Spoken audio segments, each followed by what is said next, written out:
Muy buenas noches a todos los que nos están acompañando esta noche, una semana más en el programa Atención Constituyente, donde la idea es que podamos conversar sobre la propuesta constitucional que irá a plebiscito este 4 de septiembre. Y para esta semana tenemos una invitada del movimiento independiente Somos del 95%, Carola Canelo, que le vamos a dar la bienvenida para que pueda conversar con nosotros sobre la propuesta constitucional. Hola. Ahí está. Ahí estamos conectándonos. No se logra escuchar. Ahí si el director nos puede ayudar, que no nos escuchan.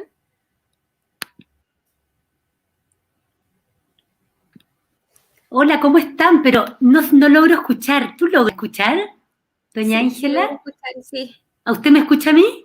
Sí. Yo no logro escucharla.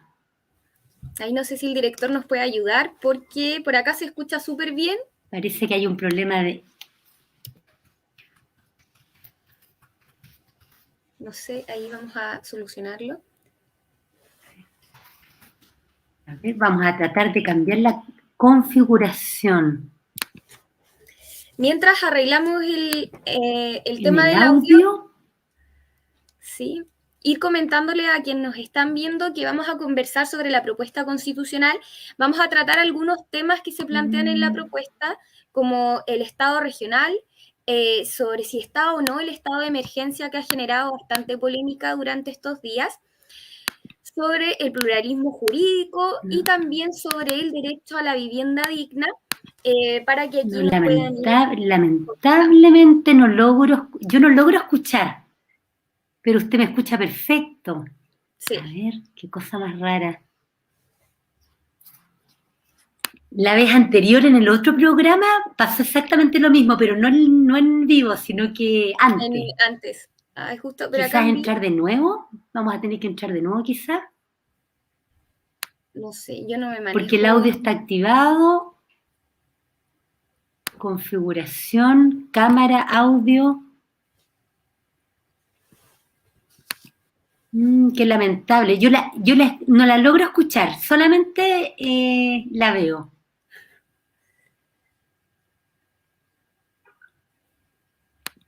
A ver, qué cosa más rara. Claro, me escuchan, pero yo no logro escuchar.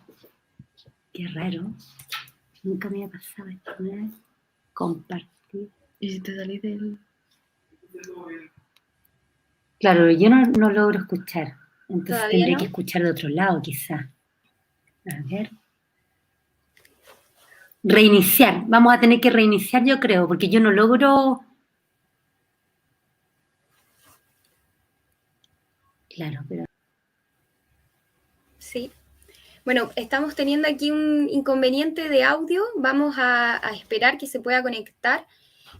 Como les estábamos comentando, vamos a tratar distintos temas con Carola referentes a la propuesta constitucional, y la idea es que ella nos pueda ir dando su punto de vista sobre los temas más importantes, y también vamos a ir profundizando en otras preguntas.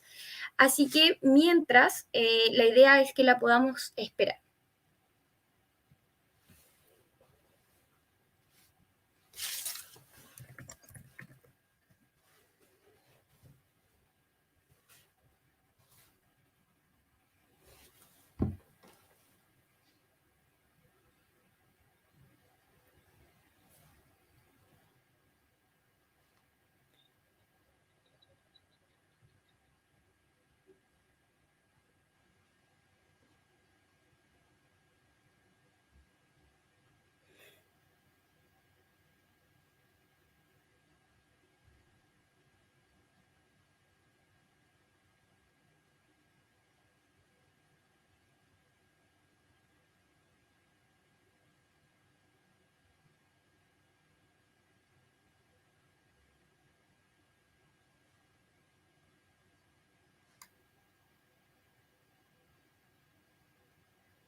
Pásame el celular, Carlosita, porque...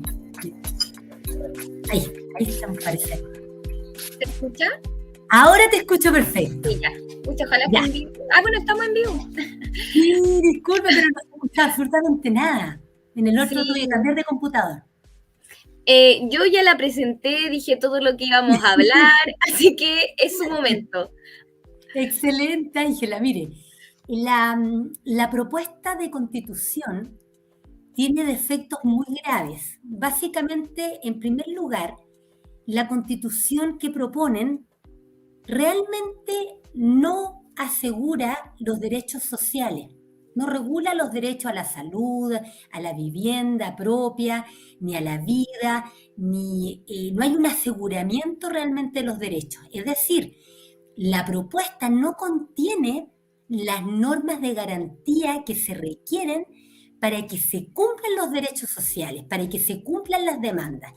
Y esto ocurre porque no hay normas realmente de financiamiento, sino que sigue manteniendo el texto que se propone la idea de un Estado que subsidiario, aunque no lo diga expresamente, pero sigue manteniendo la idea de un Estado subsidiario en que para que el Estado pueda obtener utilidades a través de empresas públicas, va a seguir requiriendo el Estado autorización por ley para hacer eso. Es decir, lo mismo que tenemos hoy día en la Constitución actual. No hay entonces un aseguramiento de los derechos. Básicamente la propuesta lo que contiene es una copia, simplemente transcribieron los derechos que ya existen en Chile, que están en los tratados internacionales, y que en Chile, en virtud del artículo 5 de la Constitución vigente, si ustedes lo leen, se van a dar cuenta que el ordenamiento jurídico constitucional incorpora en Chile desde el año 1989 todos los derechos sociales, los derechos económicos, sociales y culturales que estén contenidos en tratados internacionales. Entonces, la propuesta de la convención lo que hizo fue simplemente copiar el contenido de los derechos que están en los tratados internacionales, que ya están incorporados en nuestro ordenamiento jurídico constitucional por vía del artículo 5 de la Constitución vigente, simplemente los copiaron en el texto de la Constitución, pero no constituye eso ningún avance, porque es simplemente copiar información que ya está incorporada en nuestro sistema por la vía del artículo 5 y además con el defecto que también tiene la Constitución actual de no asegurar el cumplimiento de los derechos. Y es más, en términos judiciales, la cautela de los derechos fundamentales queda disminuida en esta propuesta, porque se elimina la acción constitucional de protección que existía antes, que permitía ir a la Corte de Apelaciones respectivas, o sea, un tribunal superior. En cambio, acá se somete a las personas a un procedimiento mucho más largo, en el sentido de que es ante un tribunal de primera instancia, no ante una corte, no ante un tribunal superior, sino que a un nivel menor y en un procedimiento que en la práctica va a ser más lento porque va a tener primera y segunda instancia a nivel de tribunales, no a nivel de tribunales primero de inferiores y no a nivel de instancia. Ese es el primer gran defecto. El segundo gran defecto de la propuesta es que instaura una especie de dictadura de los partidos políticos desde el punto de vista institucional.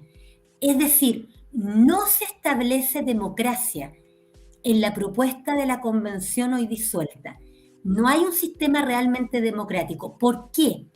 Porque se mantiene la idea de la representación, donde lo que se busca es que los partidos políticos vuelvan a tener importancia nuevamente en circunstancias que estaban completamente desprestigiados y se crea una infraestructura y una institucionalidad territorial que va a significar un aumento de la corrupción política, un aumento de instituciones estatales, un aumento de órganos que van a producir decisiones que van a significar una lentitud en la toma de decisiones y de todo lo que signifique la política dentro del país. Entonces eso es gravísimo.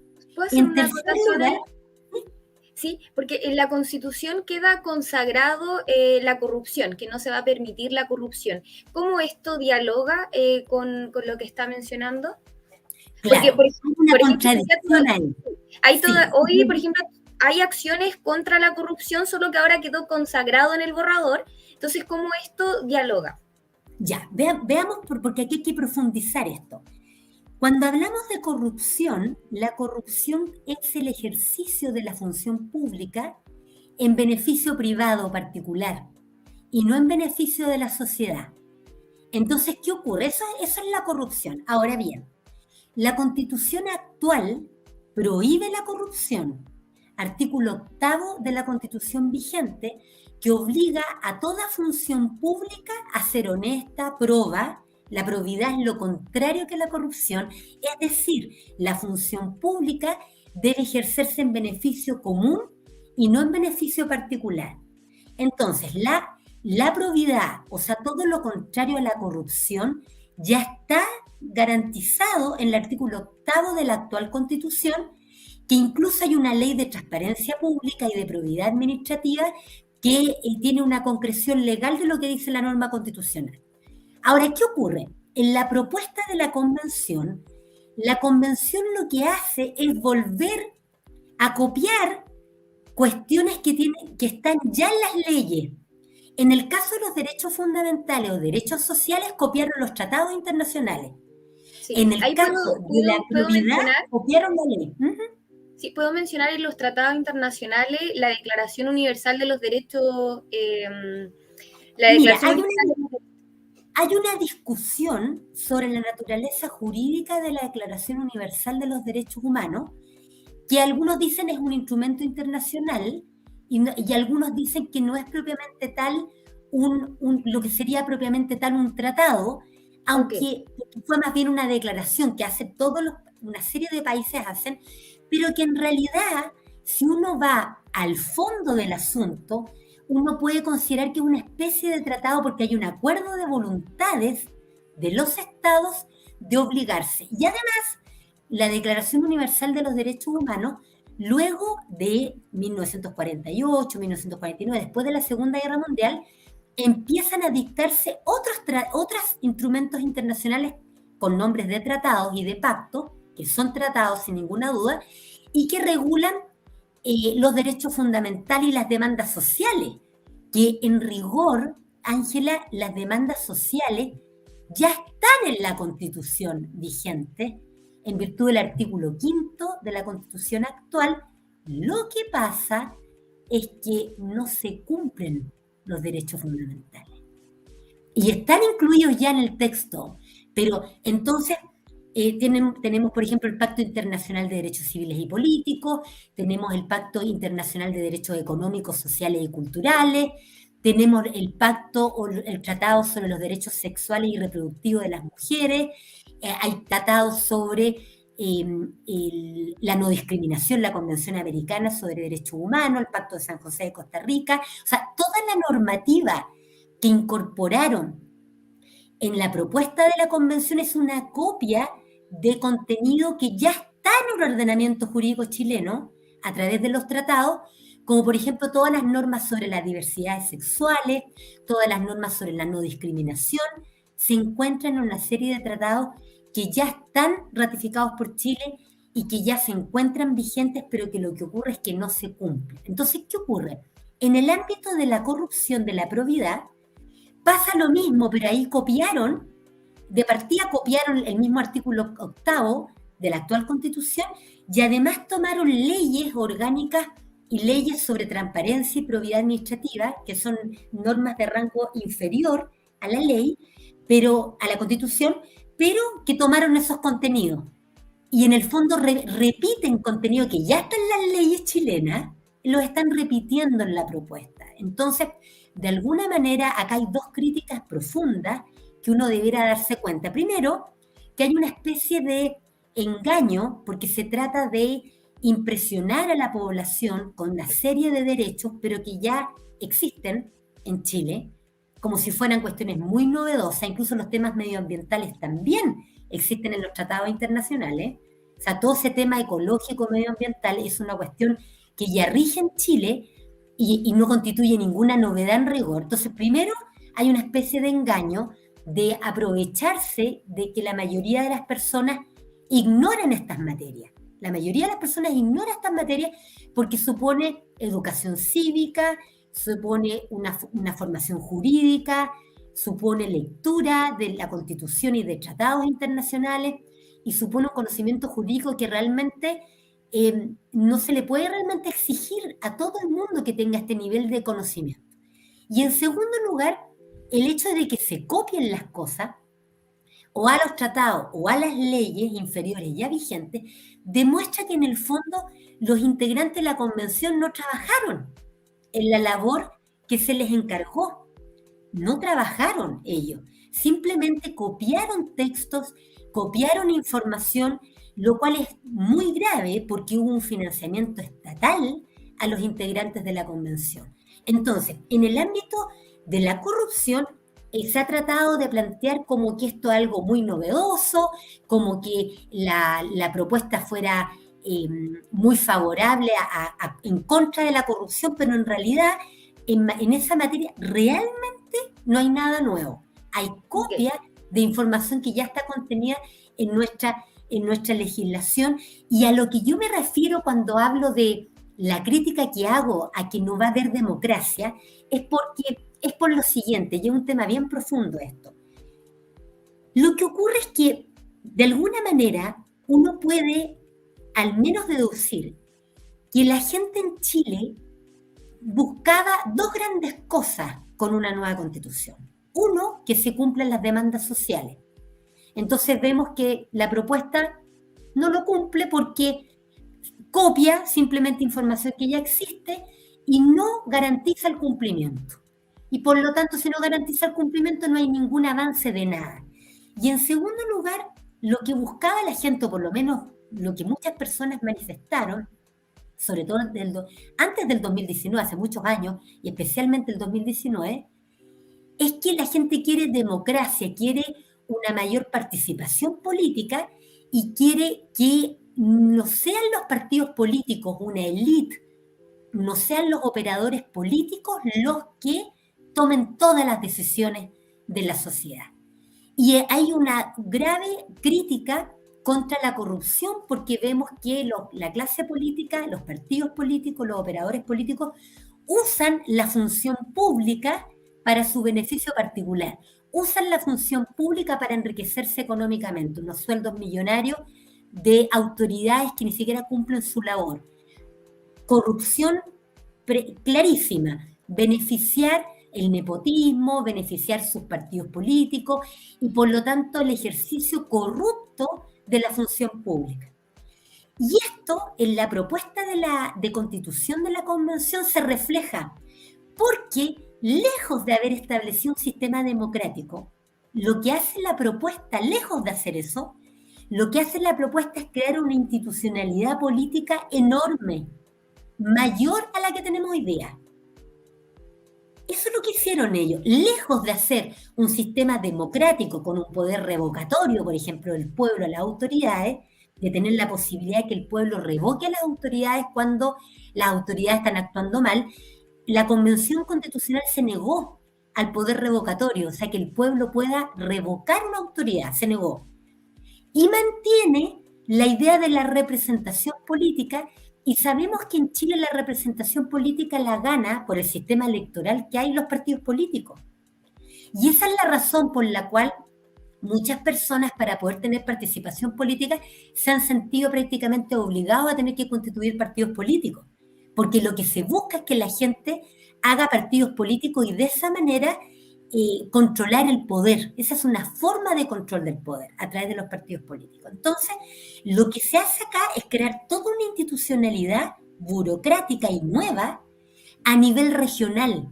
Entonces, crean la idea de un Estado regional para poder justificar entidades territoriales que van a generar más operadores políticos en la Cámara de las Regiones, nueva institucionalidad, en la Cámara, en las asambleas regionales, nueva institucionalidad, aparte de las comunas que ya existen y que sabemos son fuente de corrupción enorme en nuestro país, y que uno podría haber dicho, bueno, ¿por qué mejor no mejoraron las comunas? ¿Por qué no mejor y transformaron la comuna en algo que sirva a la gente? Lejos de hacer eso, lo que hicieron fue crear una institucionalidad paralela, o sea, más gasto público, porque se le va a tener que pagar a toda esa gente, a todos los integrantes de las cámaras de la región hay que pagarle, a todos los integrantes de las asambleas regionales se le va a tener que pagar. O sea, toda la institucionalidad nueva significa más gasto. ¿Y quién financia eso? La gente. Nosotros vamos a terminar financiando aquello. Y para embarrarla más, porque esto es tan grave, que para embarrarla más, la constitución que se propone va a producir lo que yo denomino el robo del siglo. Y esto es muy, pero muy grave. Y consiste en que desde el momento en que se apruebe, si se llegara a aprobar esta propuesta, automáticamente los trabajadores y las trabajadoras del país van a perder la propiedad privada sobre sus fondos de pensiones. Esto es muy grave porque significa perjudicar directamente a los trabajadores, es decir, que ellos pierden su propiedad. ¿Y cómo se produce esto? Esto se produce porque esta es la situación, Ángela, que es un tema técnico, pero quisiera poder explicarlo porque es de difícil entendimiento. Nosotros actualmente, y esto es muy importante que la gente lo entienda bien, nosotros actualmente tenemos una constitución que en el 19 número 24, el artículo 19 número 24, protege la propiedad en todas sus formas. Y luego, actualmente, rige un decreto ley 3500, que fue publicado en los años 80, que es la normativa que regula las FP, a las administradoras de fondos de pensión. Y esa normativa que fue creada por la dictadura, pero que ha estado vigente durante los últimos años, o sea, los últimos 40 años hemos tenido vigente esta normativa. Esta normativa establece, y ustedes pueden revisarlo, esa normativa, establece el derecho de propiedad. El artículo 20H, del decreto ley 3500, establece que los trabajadores somos dueños de nuestros fondos de pensiones. Tanto es así, que el propio, porque la gente miente descaradamente, pero aquí yo les voy a dar un ejemplo concreto de esto. El artículo 20H dice expresamente, los trabajadores son dueños, tienen la propiedad sobre sus fondos de pensiones. O sea, todo el dinero que está en la cuenta de capitalización individual es de propiedad del trabajador o de la trabajadora. Y tanto es así que hace tiempo atrás yo recuerdo unos socialistas, entre ellos estaba el propio Atria, convencional del Frente Amplio ahora, pasó de la democracia cristiana al Partido Socialista y ahora está en el Frente Amplio, quien hace tiempo atrás estuvo promoviendo unos recursos de protección en favor de una profesora que vivía, tengo entendido, en Antofagasta, la señora Ojeda, creo que es la niña. Y ese recurso de protección, para poder interponer un recurso de protección, hay que hacer valer un derecho fundamental, un derecho social fundamental. Y el derecho que se hizo valer por esta señora, esta profesora, para que le entregaran sus fondos de pensiones de la AFP, era su derecho de propiedad. Entonces, ¿qué ocurre? ¿Cómo se va a producir la apropiación? Expliquemos esto. Cuando se apruebe la propuesta de constitución, por supuesto que reconoce el derecho de propiedad en general, igual que en la constitución actual. Sin embargo, en materia de seguridad social, la propuesta establece un sistema de seguridad social público, lo que significa técnicamente que se va a derogar el decreto ley 3500, que es un sistema de seguridad social privado, de entidades privadas, o sea, no estatales, sino que privadas, ¿cierto? Entonces, como la propuesta supone un sistema de seguridad social público, las personas van a tener derecho a una pensión y se va a derogar el decreto ley 3.500, y al derogarse el decreto ley 3.500, se va a derogar el artículo 20H del decreto ley 3.500, que es el que establece la propiedad privada sobre los fondos de pensiones. No sé si queda claro eso técnicamente. Sí, lo dejo súper claro porque estaba lo público y lo privado que no van a ser compatibles y va a tener que hacer que se deroguen los decretos de ley. El decreto ley Y 3.500. es un tema que es súper sensible para todos los que nos están viendo y que va a llegar este live, porque es la duda que tienen los chilenos. Una de las demandas del estallido social era tener mejores pensiones, pero los chilenos también con los retiros de fondos de AFP se sintieron dueños de sus fondos. Entonces va a ser algo que va a contrastar con la realidad versus la propuesta. Los chilenos, a pesar de que quieren mejores pensiones, a su vez también quieren seguir siendo los dueños de sus fondos, y por tanto ahí se produce una de las desilusiones con la propuesta constitucional y que quedó súper claro. Mira, y aquí, Ángela, ¿qué es lo que ocurre? Es que, para que seamos justos en este análisis, lo que ocurre es que legalmente hablando, el decreto ley 3.500, en el artículo 20H, establece la propiedad privada sobre los fondos de pensiones. Eso es clarísimo. Por lo tanto, no hay duda de eso. De repente la gente, usted dice recién, Ángela, la gente se siente dueña. No, no es que uno se sienta dueña, no. Uno es dueño o no es dueña. Claro, ¿Ya? claro. Lo que ocurre, porque esto es un tema técnico, por supuesto que y por eso cuando fallece el pensionado, sí, heredan, los fondos de pensiones caen en la herencia para los herederos del pensionado, ¿cierto? Hay una herencia de los fondos que están en la AFP. Pero ¿qué es lo que ocurre? Que el sistema de AFP ha sido muy abusivo durante, sobre todo, los últimos años, que fueron los años del grupo político de Apruebo Dignidad, porque si somos estrictos en esto, Apruebo Dignidad, en el fondo, que este grupo político comprende a la concertación, a la nueva mayoría, es decir, concertación más PC y más el Frente Amplio.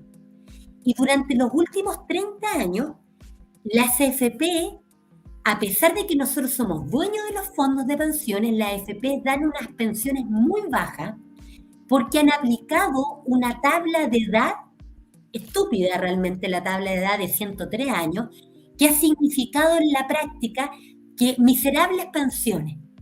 Entonces, cuando se produjo el estallido social y todo el problema de la pandemia, hubo tanta presión, y como el Estado no quiso ponerse la mano en el bolsillo y pagar al principio, después se hizo, después Piñera entregó el IFE, pero antes de eso no quiso, y lo que hicieron los operadores políticos fue echar mano a los propios fondos de pensiones de los trabajadores.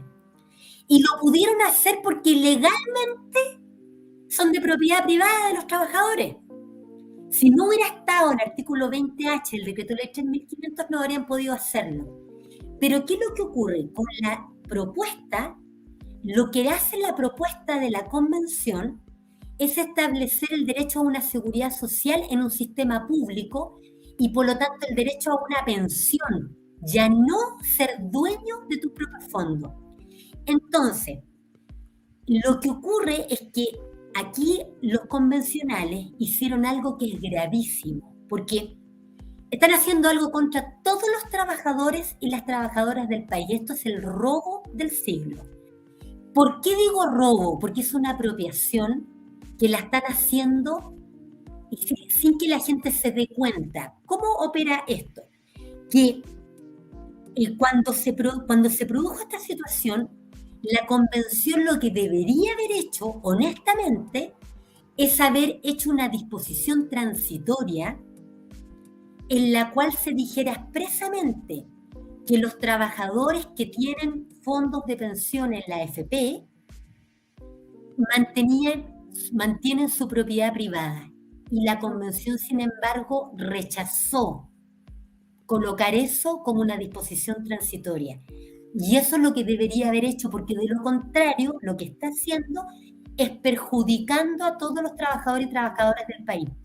Lo grave de esto es que aquí ha habido una manipulación mediática horrorosa, porque algunos han hablado de expropiación de los fondos de pensiones, lo cual es un error, porque la expropiación tiene indemnización. Pero esto es peor, lo que está haciendo la propuesta de la convención es peor que una expropiación, porque aquí no va a haber ninguna reparación, no va a haber ninguna indemnización, sino que acá los trabajadores van a perder sus fondos, van a perder la propiedad privada sobre sus fondos. E incluso la norma de la propuesta de la convención es tan clara en eso, que en el artículo que regula, el artículo estoy tratando de buscar acá en el computador 44, 45, por ahí del texto de la propuesta, donde se regula la seguridad social, en la propuesta dicen expresamente que los dineros que se depositen para esto solo pueden ser usados en pensiones. Es decir, cierra todas las puertas a que las personas puedan sacar dinero de ahí, que se puedan hacer autopréstamos, de que pueda haber retiros en el futuro. O sea, incluso cerraron toda posibilidad a que en el futuro alguien pueda retirar sus propios fondos. Esa es la situación real. Creo que es el 44-45. Sí, si el director me permite compartir pantalla para mostrar el texto constitucional, no sé si se podrá. Bueno, voy a intentarlo. La pantalla. Es realmente dramático esto, ¿eh? Es de un dramatismo. Voy a compartir. ¿Se ve la pantalla? Se ve. Ya, voy a disminuirla. Estoy en el artículo 45. Si gusta, doña Ángela, se lo puedo explicar. Mire, artículo 45 dice, primero, toda persona tiene derecho a la seguridad social fundada en los principios de universalidad, solidaridad, integralidad, unidad, igualdad, suficiencia, participación, sostenibilidad y oportunidad. Nada nuevo, los tratados hablan de lo mismo. 2. La ley establecerá un sistema de seguridad social público que otorgue protección en casos de enfermedad, vejez, discapacidad, supervivencia, maternidad y paternidad, desempleo, accidente del trabajo y enfermedades profesionales, y en las demás contingencias sociales de falta o disminución de medios de subsistencia o de capacidad para el trabajo. En particular, asegurará la cobertura de prestaciones a quienes ejerzan trabajo doméstico y de cuidado. Número 2, nada nuevo desde el punto de vista de lo que es la seguridad social, pero dice claramente que va a ser público. Sistema de seguridad social público. Eso, aquí hay que ser muy franca en que cuando uno interpreta una norma, y por eso esto es muy injusto para el pueblo, para la gente, porque la persona que lee esto no tendría por qué saber que también hay que interpretar otras normas que existen en el ordenamiento jurídico, no solamente esta. ¿Se fija? Entonces, ¿qué seguridad social público significa que va a haber un sistema diferente al actual? Porque el actual es el decreto ley 3.500, que es un sistema privado de capitalización individual. Y por lo tanto el decreto ley 3.500 no van a tener que derogar. Y al derogar el decreto ley 3.500, ese artículo 20H va a desaparecer, que era el artículo 20H que establece la propiedad privada sobre los fondos de pensiones. Y luego dice, número 3, el Estado define la política de seguridad social. Esta se financiará por trabajadoras, trabajadores, empleadoras, empleadores a través de cotizaciones obligatorias y rentas generales de la nación. Los recursos con que se financie la seguridad social no podrán ser destinados a fines distintos que el pago de los beneficios que establezca el sistema. Esa norma es clara entonces de que ese dinero solo puede ser usado para pagar las pensiones, pensión de viudez, pensión de vejez, que es la jubilación, pensión de una incapacidad o de cuando una persona ya no puede seguir trabajando, ¿se fijan? O sea, la norma le cierra la puerta completamente a una posibilidad de retiro o estas ideas de autopréstamo, que las personas se puedan autoprestar dinero. Y por último, el número 4 dice las organizaciones sindicales y de empleadores tienen derecho a participar en la dirección del sistema de seguridad social en las formas que sea la ley. Se sabe que en Chile han habido personas, por ejemplo, Luis Mesina, de la coordinadora Noma AFP, que fue un grupo político que prácticamente se tomó el movimiento ciudadano Noma AFP, que que se creó antes, él fue uno de los representantes de unos sindicatos en una de las AFP.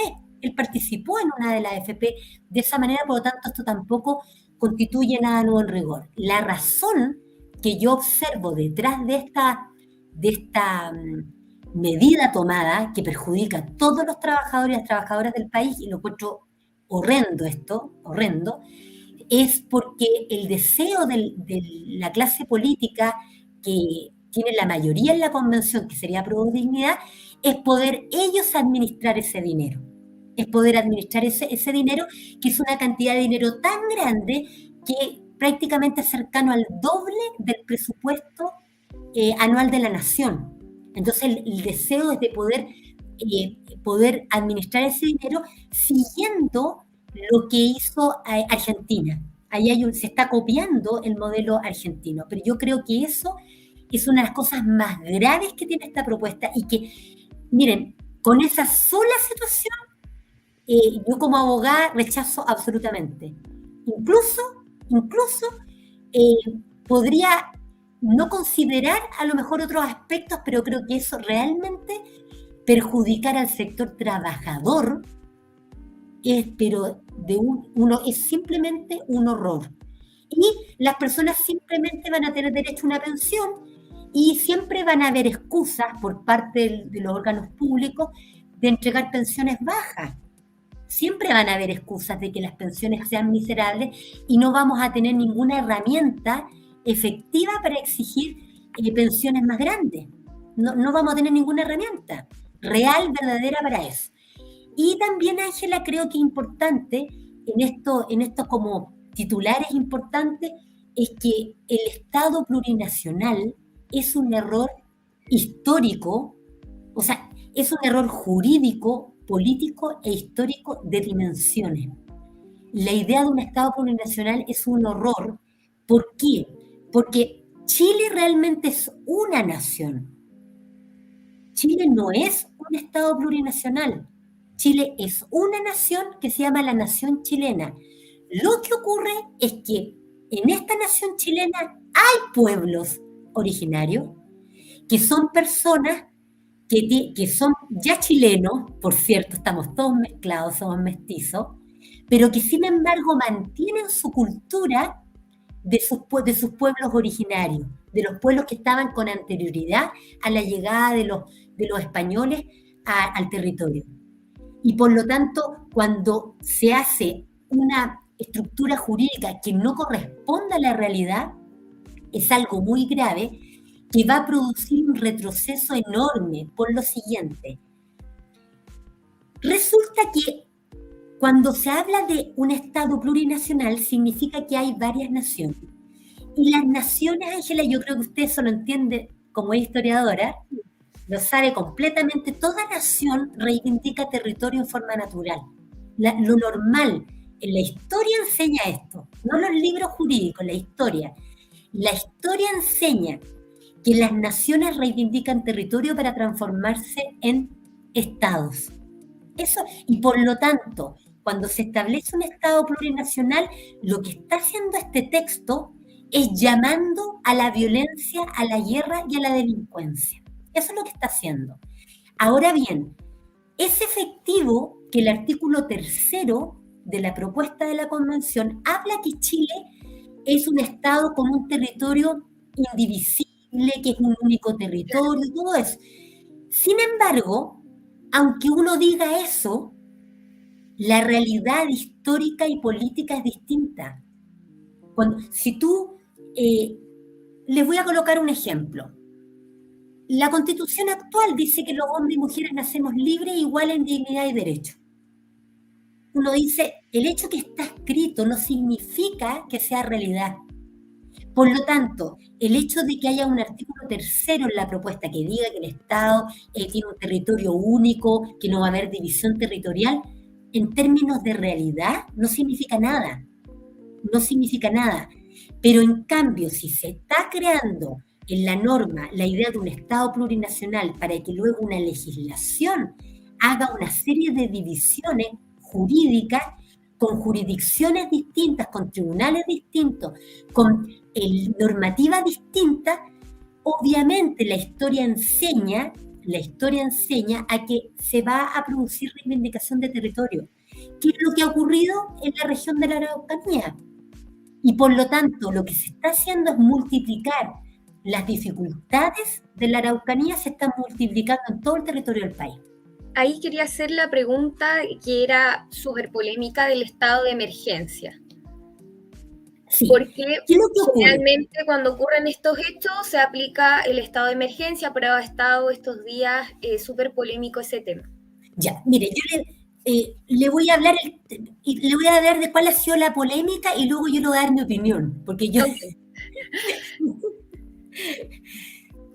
O primero le doy mi opinión y después le digo la polémica. Paréntesis, quiero agradecer a todos los que nos están viendo, están mandando saludos del norte al sur de nuestro país, todos diciendo excelente invitada, gracias por informar, muy buena invitada, todos están muy agradecidos por su participación en el programa.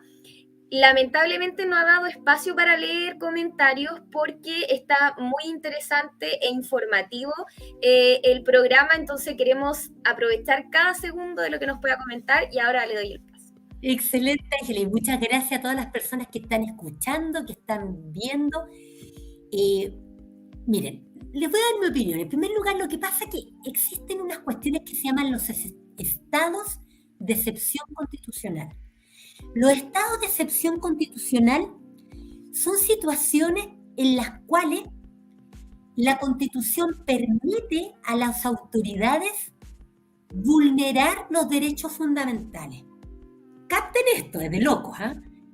Capten la situación. Los estados de excepción constitucional son situaciones en las cuales la Constitución permite que las autoridades, que el gobierno restrinja los derechos fundamentales de las personas, que restrinja, por ejemplo, que las personas se puedan reunir, que restrinjan las libertades de las personas de poder ir de un lugar a otro. En mi opinión, en pleno siglo XXI, no deberían existir los estados de excepción constitucional. Yo soy de esa opinión, de que en realidad nunca una constitución debería permitirle a las autoridades violar los derechos fundamentales. Porque se supone que nosotros permitimos que haya una autoridad para que gobierne, pero para que asegure nuestros derechos fundamentales. Entonces, ¿para qué me sirve a mí un presidente si no asegura mis derechos fundamentales? Entonces, los estados de excepción constitucional realmente, muchos autores, los cuales me incluyo yo, sobre todo personas que son liberales de verdad, los verdaderos liberales, ya no los del Frente Amplio que están antes y ahora, no, yo estoy hablando de un verdadero liberal, una persona que considera que la libertad es fundamental, de verdad, jamás va a aceptar que el texto constitucional tenga estado de excepción constitucional. ¿Ya? Es un tema de principio. Pero como las autoridades en el mundo, las clases políticas son autoritarias, porque esa es la verdad, son autoritarias y siempre conservan el poder, ellos establecen estados de excepción constitucional donde hay vulneración de estos derechos para tener el control social. Ahora bien, la polémica que se produjo fue que actualmente existen en la Constitución actual varios estados de excepción constitucional. Y en la propuesta no está el estado de emergencia. El estado de excepción constitucional de emergencia en la propuesta de la Convención no está. Yo creo, Ángela, que a lo mejor usted podría ubicar la norma. Si usted busca estado de excepción o busca la palabra sitio, estado de sitio, podemos encontrar la norma. Por estado de sitio puede ser, o por la sola palabra estado. Y yo estoy justo aquí con un problemita en mi computador. ¿Y qué es lo que ocurre? Eliminaron el estado de excepción constitucional de emergencia, está eliminado. Y de hecho, si usted pone la palabra emergencia, no la va a encontrar. La sacaron del dilema ahí. Entonces, por ejemplo, ¿sí lo encontró? Es que lo tenía, pero se me perdió. Ah, ya, usted me interrumpe cuando lo encuentre. Entonces, hay uno que es estado de sitio, cuando hay estado de conmoción interna. Hay un estado cuando hay una guerra externa, otro estado. Otro estado que el estado de calamidad.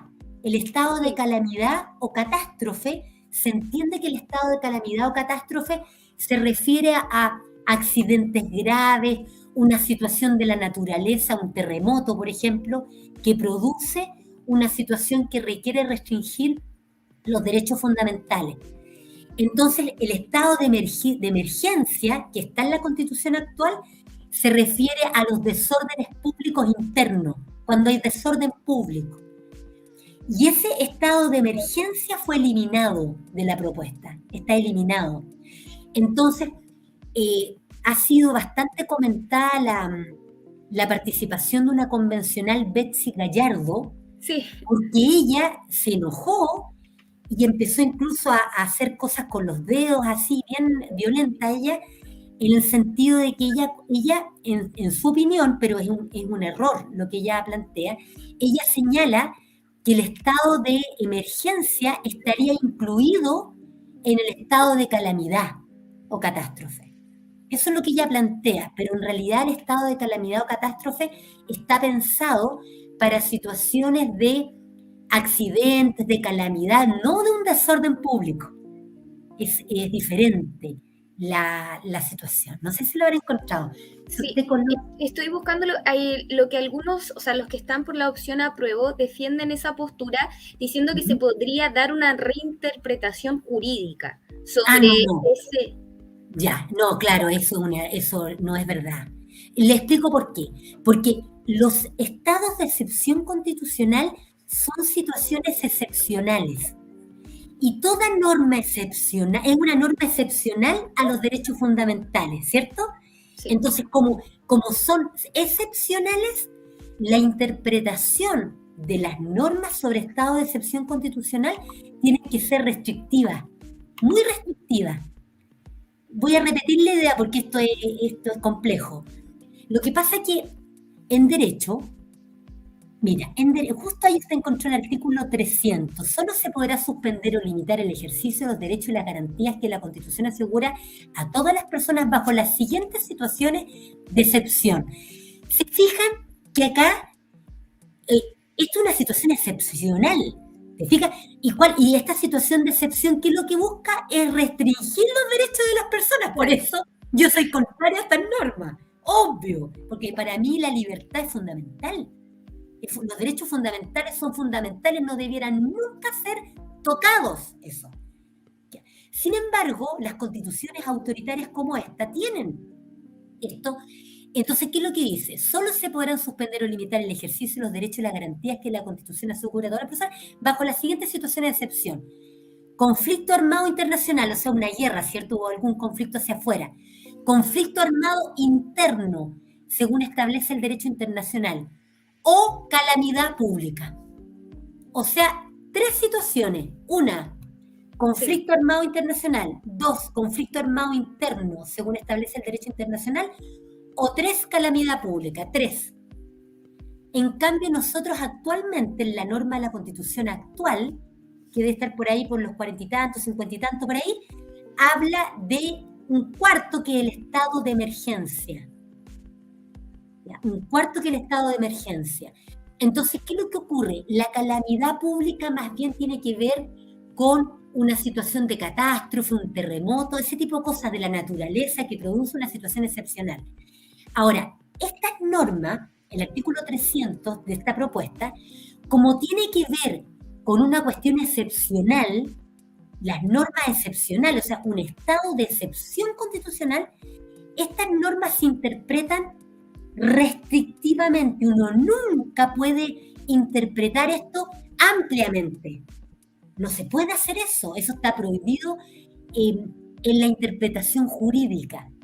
Ahora, ¿de dónde sale la interpretación jurídica? La interpretación jurídica está regulada en los artículos 19 a 24 del Código Civil. El Código Civil chileno regula la forma en que hay que interpretar las normas legales. Y la Constitución es la ley de leyes, es la ley fundamental. Por lo tanto, esos argumentos son completamente errados. Nos queda súper claro. Nos han llegado muchas preguntas y yo creo que no nos va a alcanzar el tiempo porque ya estamos. Quisiera hacer solo un recordatorio, pero que no está 100% relacionado con la entrevista. Yo creo que cuando ustedes quieran podemos hacer todo lo que sea necesario para aclarar, porque usted me había comentado, doña Ángela, el tema de la vivienda digna. Sí. No sé si querrá tomar los últimos minutos, porque no sé cuánto tiempo nos quedan. Los que nos quedan 5 minutos. O lo dejamos para otro, o muy breve. Claro, no brevemente, porque hubo toda una polémica. Lo que pasa es que realmente cuando simplemente, la gente yo creo que quiere tener una vivienda propia. Y eso el texto no lo asegura. En realidad el texto no asegura nada, porque acabamos de hablar que el texto mantiene el estado subsidiario, y el estado subsidiario ustedes lo pueden encontrar en las normas relativas a la creación de empresas, o sea, se va a requerir siempre ley y por lo tanto la clase política siempre va a tener controlado al Estado en su actividad empresarial y el Estado no va a poder financiar. Pero el problema es que bajó el estándar, porque al hablar de una vivienda digna, el texto significa que basta con cumplir ese estándar si se arrienda, por ejemplo, una propiedad o si se permite que alguien ocupe una mera tenencia de un lugar y no una vivienda propia, que es lo que la gente quiere. Entonces, lo que el estándar de vivienda digna, en la forma en que está regulado en la propuesta de la Convención, es un estándar muy bajo. Eso no significa que no vaya a haber gente que sea dueño de una propiedad, por supuesto. La gente puede ser dueño de una propiedad, pero lo que hace la propuesta es decir, yo garantizo una vivienda digna y por lo tanto el Estado aparece cumpliendo con el estándar de la vivienda digna si permite que alguien ocupe o tenga la mera tenencia de un lugar. O sea, es un estándar muy bajo y por eso esa es la crítica real. Yo creo que acá, doña Ángela, y a todas las personas que están escuchando, creo que es muy injusto lo que se ha producido, porque vemos a la derecha y la izquierda mintiendo descaradamente e incluso inventan mentiras respecto de la otra parte. Es insólito. O sea, ellos dicen, los otros están mintiendo tal cosa, y inventan mentiras del otro grupo, y viceversa. Y en realidad acá yo creo que es muy importante que las personas lean el artículo 5 de la Constitución vigente y vean los tratados internacionales y se van a dar cuenta que los derechos fundamentales ya están establecidos en la Constitución actual, y vean toda la parte burocrática que se crea que realmente es muy, pero muy grave en la corrupción que se va a producir y la gran complejidad de violencia con la idea del Estado plurinacional, en circunstancias que ya la Constitución actual, por el artículo 5 y el Convenio 169 de la OIT del 2009, protege a los pueblos indígenas u originarios en su autonomía, en la restitución de tierra y en la mantención de su idioma. O sea, lo que pasa es que el Estado de Chile no ha cumplido los derechos fundamentales, y eso no ha cumplido ni la derecha ni la izquierda. Yo no sé si se alcanza a ver la pantalla que estoy compartiendo ahora, pero para estar finalizando el programa, por ahí un comentario decía que descuenten los minutos del inicio, pero lamentablemente esto está programado, por eso es que no se pueden descontar. Aquí ahí estoy está la poniendo norma. en realidad el artículo 5 de la Constitución vigente, como se ha mencionado en esta conversación, para que lo puedan mirar. Y en realidad el inciso segundo, el ejercicio de la soberanía reconoce como limitación al respeto a los derechos esenciales que emanan de la naturaleza humana, o sea, los derechos humanos, los derechos sociales, las demandas sociales. Es deber de los órganos del Estado respetar y promover los derechos garantizados por esta Constitución, así como por los tratados internacionales ratificados por Chile que se encuentren vigentes.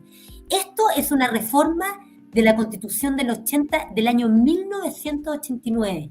Y si ustedes, por ejemplo, la gratuidad en la educación superior está en un tratado internacional, el Pacto Internacional de Derechos Económicos, Sociales y Culturales, ratificados por Chile del año 1989, en cuyo artículo 13, número 2, letra C, se establece que el Estado tiene que establecer la educación superior progresivamente gratuita. ¿Y qué ha ocurrido? desde el año 89 a la fecha cada día más cara, la educación es incluso bancarizada. Y porque ya están los derechos fundamentales en el texto actual, es que como lo han incumplido la derecha y la izquierda, no, a mí no me reciben en la televisión, porque en Sí, el fondo, una lástima, porque tienen todo lo que nos razón, has dicho es súper relevante. Como tú bien mencionabas, hay desinformación por ambas partes y todos los comentarios que nos han llegado son agradeciendo la información que nos entregaste y están pidiendo que se pueda, ojalá en alguna oportunidad, volver a repetir, porque lamentablemente, como tú mencionas, no hay oportunidad para conversar estos temas. Nos dejaron muchas preguntas y yo siempre digo, me encanta poder responder lo que nos están preguntando, pero estamos contra el tiempo. Así que te dejamos invitada nuevamente para el programa, si podemos coordinar por otro supuesto. día, porque la verdad que tu intervención, tus puntos de vista son necesarios que lleguen a las personas, a los trabajadores, a las trabajadoras, a todas esas personas que muchas veces se ilusionan con sí, vamos a tener derechos. Yo solo veo que se repite en la televisión, vamos a tener derechos, pero que están garantizados, que no se cumplen y que lo más probable es que no se vuelvan a cumplir con la nueva propuesta porque falta el financiamiento. Hay muchas Exacto. cosas que no están claras y que tú las comentaste con nosotros, lo de los fondos de AFP, lo explicaste excelente. Así que, Carola, muchas gracias por estar con nosotros, a todos los que nos están viendo, comentando, que compartieron. Insisto, quisiéramos leer las preguntas, lo vamos a dejar para otra oportunidad porque estamos contra el tiempo, así que, Carola, agradecerte que hayas estado esta noche con nosotros. Muchas gracias y dispuesta a estar nuevamente con ustedes. Yo creo que Chile no se merece realmente lo que están haciendo con nosotros y que el texto realmente hay que rechazarlo porque no cumple con lo que la gente ha pedido. Y es muy importante que se informen y estamos en contacto. No perdamos Sí, la fe en esto de que podemos tener una buena constitución nueva, pero no aceptar esta propuesta que va a ser muy, muy dañina para la gente. antes de finalizar, quería recordarles a los que nos están viendo que se pueden inscribir como apoderados de mesa por la quinta región. Dejaron el link en el chat para quienes estén viendo. Yo ya me inscribí, voy a hacer mi aporte. Así que eso, Carola, despedirte también al equipo que está detrás del programa, a todos los que nos están viendo. Así que nos estaremos viendo una próxima semana. Chao. Muchas gracias, que esté muy bien.